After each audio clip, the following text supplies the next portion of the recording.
Well, you know, we shoot all over the state of Georgia with the Georgia Farm Monitor, and this month I wanted to stay close to home and share with you my own backyard and talk about how you can attract birds during the wintertime. You know, I'm not alone. There are over 40 million people that engage in bird watching, and I want to start by talking about things you have in your backyard that might indicate you got good bird habitat. One of them is a dead tree. We call it a snag. What a wonderful location for birds, especially woodpeckers, to find different kinds of insects to eat. This is a great indication that you've got woodpeckers probably in the area, and I'm going to tell you about the kind of feeder to get here in just a second. The next thing I want to talk about is a simple question for your yard.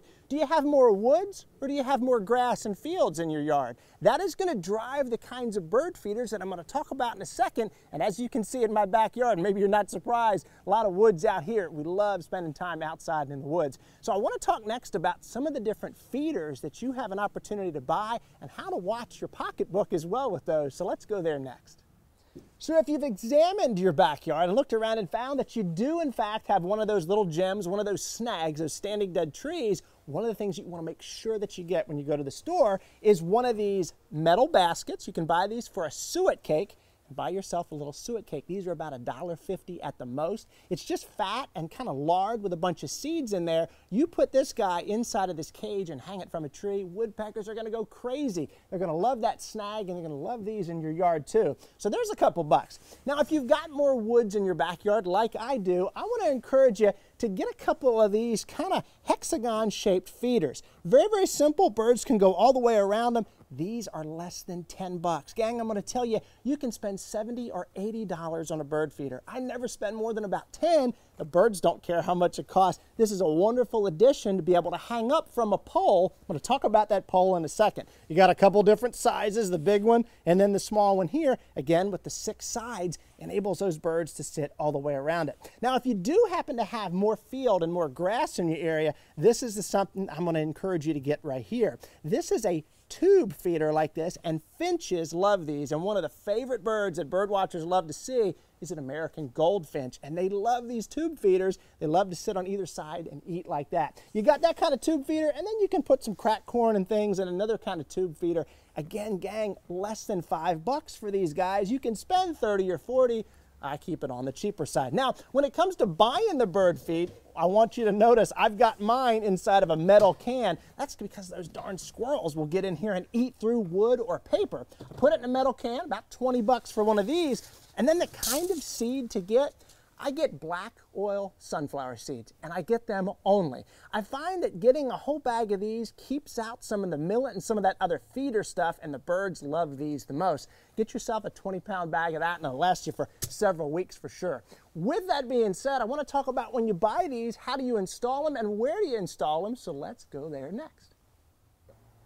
So we're thinking about how much money you're going to spend on some of these things, and the reality is folks in the U.S. spend billions and billions of dollars on bird feeding accessories. Now, I don't do that. This simple pole right here is going to be the most amount of money you spend, $50 or $60. And I want you to notice I've installed this pole 6 to 8 feet away from this azalea bush over here. That is critical to remember, everybody, 6 to 8 feet from something, because if you put that bird feeding pole out in the middle of a field, it's too risky for those birds. Too risky. I've also got a squirrel baffle on here to keep those pesky squirrels from crawling up and getting a hold of that feed. Now I want to show you another version here. Got a couple other bird feeders over here in my backyard with another type of squirrel baffle, just an old school kind, a little cone. This guy right here, $10 or $15.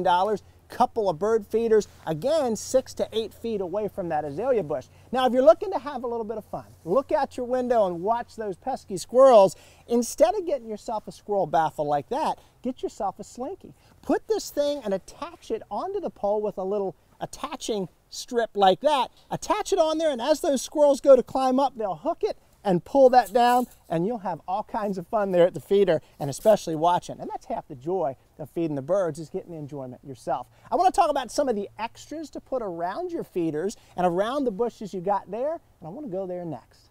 So now let's get into accessorizing your backyard and enjoying those birds. I want you to notice I've got a couple of bird baths, one right here and one over there.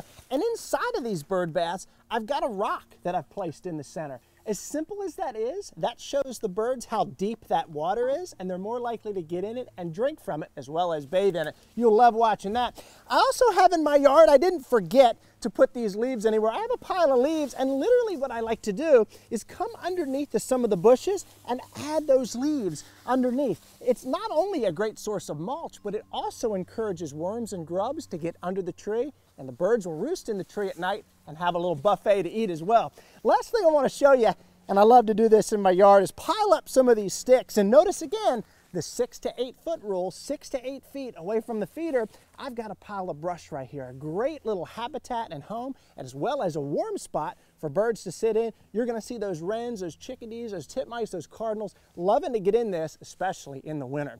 Well, I hope that you have enjoyed hanging out in my backyard with me this month. This has been a lot of fun. Maybe we'll have a little contest. Maybe you'll take some pictures of the birds that you've seen at home, put them on Facebook when you're on the Georgia Farm Monitor Facebook page, and you slide on over to the Ranger Nick Facebook page. Send me some of those pictures. I'd love to help you identify those birds. Well, for the Farm Monitor, I'm Ranger Nick, reminding you as always that enthusiasm is contagious. So pass it on. We'll look forward to seeing you and everybody right back here when we get together again next month. See ya.